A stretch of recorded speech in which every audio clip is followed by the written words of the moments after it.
Bupati Bangli Imade Gianyar menyebut pelajaran mengarang yang diajarkan kepada anak di sekolah kurang tepat untuk pendidikan karakter anak. Menurutnya, dengan terbiasa mengarang bisa membuat anak belajar tidak jujur dan bisa terbawa saat ia dewasa, sehingga pelajaran mengarang kurang tepat lagi diajarkan di sekolah. Hal ini disampaikan Bupati Imade Gianyar saat membuka pelatihan jurnalistik aparatur desa tahun 2019 di Kabupaten Bangli di Gedung Diklat RSJ Provinsi Bali.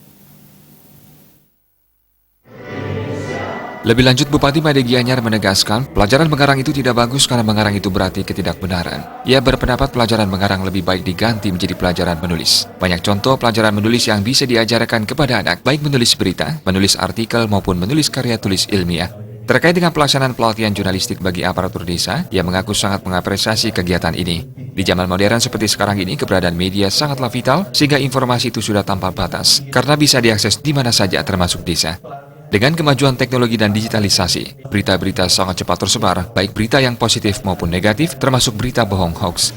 Melalui pelatihan jurnalistik ini, Bupati Imade Gianyar berharap setelah memiliki pengetahuan tentang kode etik jurnalistik serta teknik penulisan berita yang benar, peserta bisa mengelola informasi di desa dengan baik untuk membangun citra positif bagi pemerintahan desa, serta mampu memilah dan meluruskan berita hoax atau berita tidak benar. Bupati sangat mengapresiasi pelatihan jurnalistik ini. Melalui pelatihan ini, peserta bisa menulis dengan baik dan benar sesuai dengan kode etik jurnalistik, sehingga informasi yang disampaikan bisa sesuai dengan keinginan yang ingin disampaikan. Selain itu, dengan pengetahuan jurnalistik, aparatur desa bisa menginformasikan pembangunan di desa sehingga bisa diketahui seluruh dunia. Selain itu, yang tidak kalah penting, semua informasi yang ada di desa bisa terkelola dengan baik untuk kemajuan desa. Nah, menulis itu merupakan bagian yang sebenarnya tidak sulit, tapi sulit. Bahkan orang-orang banyak terkendala di menulis, apalagi menulis karya ilmiah. Nah, sehingga pelatihan ini tentunya apalagi sampai ke desa, karena sekarang udah basis Pancasila, keadilan sosial, informasi itu sudah tanpa batas.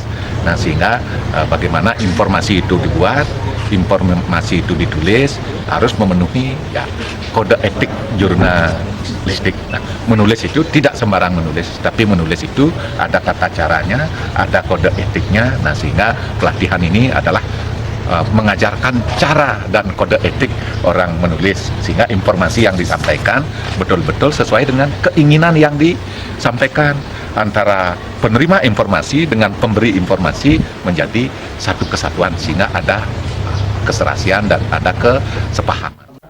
Sementara itu, panitia penyelenggara Gede Suyatnyana menyampaikan, tujuan dari pelatihan jurnalistik ini adalah untuk memberikan pengetahuan khususnya dunia jurnalistik kepada aparatur desa mengenai berita, foto, dan video. Peserta dalam pelatihan ini berjumlah 68 orang dari perwakilan desa se-Kabupaten Bangli.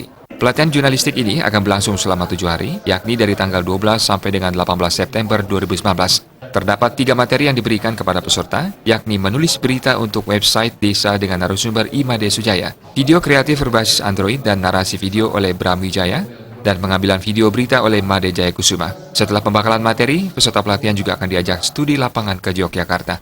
Humas Bangli melaporkan.